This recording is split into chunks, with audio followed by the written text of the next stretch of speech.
ഫെബ്രുവരി 14 രാവിലെ എണ്ണീറ്റ് നല്ല സുന്ദരിമാരായിട്ട് പോകുന്നത് ആനറയിൽ നടക്കുന്ന നമ്മുടെ വൈഗ ഫെസ്റ്റ് കാണാൻ വേണ്ടിയിട്ടാണ്. അങ്ങനെ നമ്മൾ പകുതി എത്തിയപ്പോഴത്തേക്ക് ഗൗരി നമ്മളെ പിക്കാനായിട്ട് കാറായിട്ട് വന്നു. അങ്ങനെ ഞങ്ങൾ 3 പേരുടെ വൈഗ ഫെസ്റ്റിന് ജോയിൻ ആയി. ഡിജെയുടെ ID കാർഡ് ഇതുവരെ കിട്ടാത്തതുകൊണ്ട് 50 രൂപ ടിക്കറ്റ് നമ്മളും കൊടുക്കേണ്ടി വന്നു. കൃഷി വകുപ്പിന്റെ കീഴിൽ എല്ലാ വർഷവും നടക്കുന്ന അഗ്രികൾച്ചർ ട്രേഡ് ഫെയർ ആണ് Vaiga. Value addition for income generation agriculture, ഇതാണ് വൈഗയുടെ പൂർണ്ണരൂപം. അതായത് കർഷകർക്ക് ഡയറക്ട്ലി ഈ ഫെസ്റ്റിന് വരികയും അവരുടെ മൂല്യവർദ്ധിതമായിട്ട് പ്രൊഡക്ട്സ് ഇവിടെ എക്സിബിറ്റ് ചെയ്ത് നല്ല വരുമാനം ഉറപ്പാക്കാനും വേണ്ടിയിട്ട് ഈ പദ്ധതി. ആദ്യം തന്നെ സംസ്ഥാനത്തിലെ 14 ജില്ലകളിൽ നിന്നുള്ള ഡിഫറെന്റ് സ്റ്റാളുകൾ നമുക്ക് അവിടെ കാണാം. കൃഷി വകുപ്പിന്റെ കീഴിലുള്ള സ്റ്റാളുകളാണ് അതെല്ലാം. FPOയിലെ പ്രത്യേകതരം പ്രൊഡക്ട്സ് അല്ലെങ്കിൽ കർഷകരുടെ തന്നെ വലിയ ചീനി അല്ലെങ്കിൽ ചേന, അവിടുത്തെ ഡിഫറെന്റ് നെല്ലിനങ്ങൾ, ഇതൊക്കെയാണ് എക്സിബിറ്റ് ചെയ്തത്.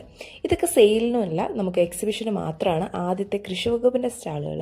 പിന്നെ അങ്ങോട്ടാണ് ഫാമേഴ്സിന്റെ സ്റ്റാളുകൾ വരുന്നത്. ഇത് ചെറിയൊരു വീഡിയോയിൽ ഇൻക്ലൂഡ് ചെയ്യാൻ പറ്റില്ല, വലിയൊരു വീഡിയോ എന്തായാലും ചാനൽ തന്നെ പോസ്റ്റ് ചെയ്യുന്നതായിരിക്കും ഇതിനെ പറ്റിയിട്ട്. അപ്പുറത്ത് FPOയുടെ ഒരുപാട് സ്റ്റാളുകൾ ഉണ്ടായിരുന്നു. നമ്മൾ കുറേ പ്രൊഡക്ട്സ് അവിടെ നിന്നൊക്കെ പർച്ചേസ് ചെയ്തു. നമുക്ക് ടേസ്റ്റ് ചെയ്യാൻ വേണ്ടി, കഴിക്കാൻ വേണ്ടി ഒരുപാട് സാധനങ്ങൾ അവിടെ ഉണ്ടായിരുന്നു.